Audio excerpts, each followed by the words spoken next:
we start this hour with some breaking news, and in the last few seconds we have heard that inflation has fallen dramatically to 4.6% for the month of October. It follows 2 months of inflation staying still at 6.7%. Now, halving that figure is one of the Prime Minister's key pledges, which he's promised to achieve by the end of the year. To meet his goal, inflation needs to fall to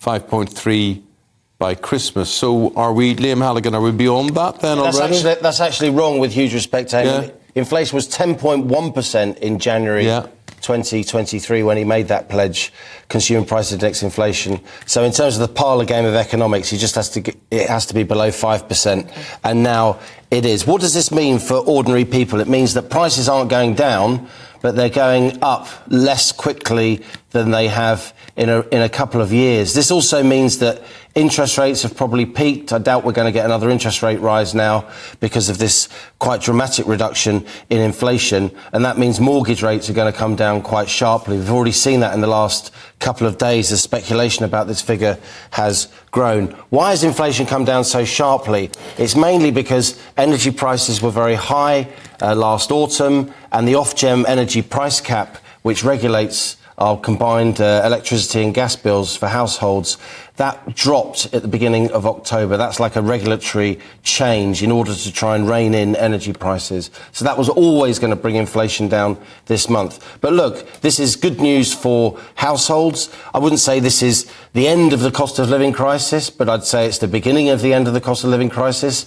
I'd say that politics now is going to focus a lot more on how do we get growth going. You see, when you say this is the beginning of the end sort of thing, Ukraine, Russia still happening, fallouts from Brexit still happening, and whatever's going on in the Middle East still happening. So I wouldn't be being very confident about... I'm not, Eamon, and every single time I talk about this, I qualify it. Every single time I write about it, I qualify it. And when I get time on television, when I'm granted the space to speak, then I talk about it. There is a big danger that this autumn we could see another energy price surge, not least because of geopolitics, as you say. The OPEC oil exporters cartel is working closely with the Russians now to keep oil prices relatively high. And of course, our gas supplies are vulnerable to anything that the Russians want to do to alter gas prices on global markets. So we are vulnerable, but that notwithstanding, if we do have a decent winter, if energy prices do stay relatively under control, and they look to be doing that for now, then this is good news. This means that mortgage holders aren't going to have to weather another increase in borrowing costs, and those borrowing costs have been huge. So this should mean that the economy starts growing a bit better, a bit more investment. This is good economic news, notwithstanding your qualifications, Amy. And a bit of political capital for the Prime Minister at a time of crisis when Suella Braverman's all over the headlines. But I just want to talk in the context of those employment figures and those wages figures that we got yesterday.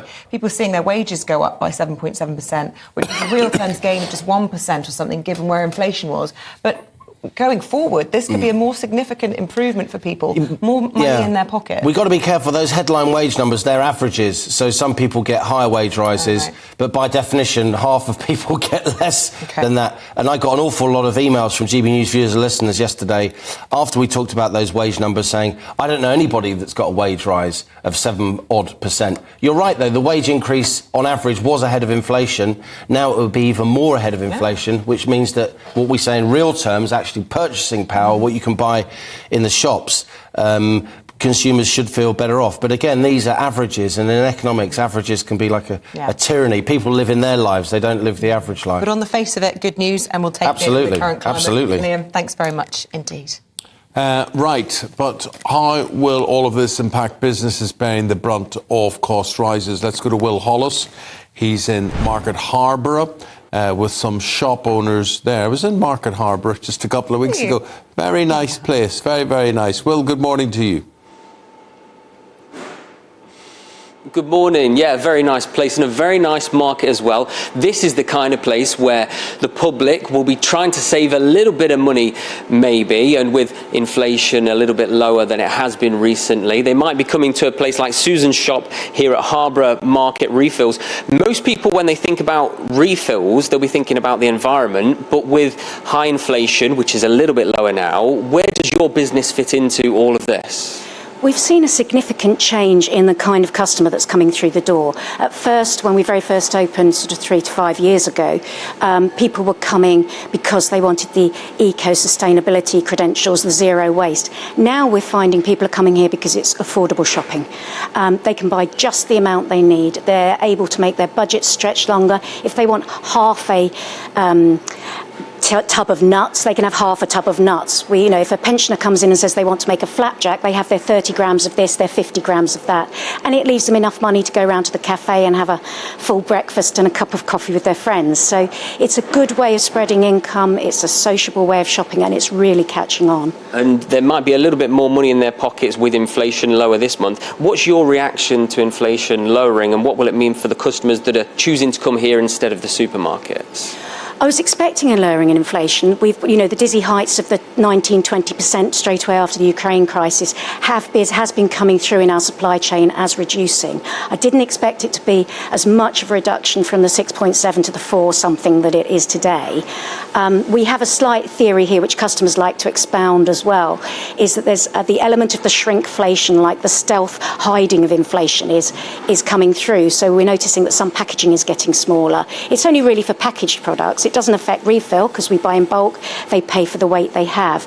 But certainly, I feel that a lot of the price is being absorbed by the suppliers. We certainly did when it went to 20%. We didn't pass it on. It's not fair to customers. I think everyone's being quite responsible about it, and we just celebrate and look forward to it coming back to where it was before all these crises.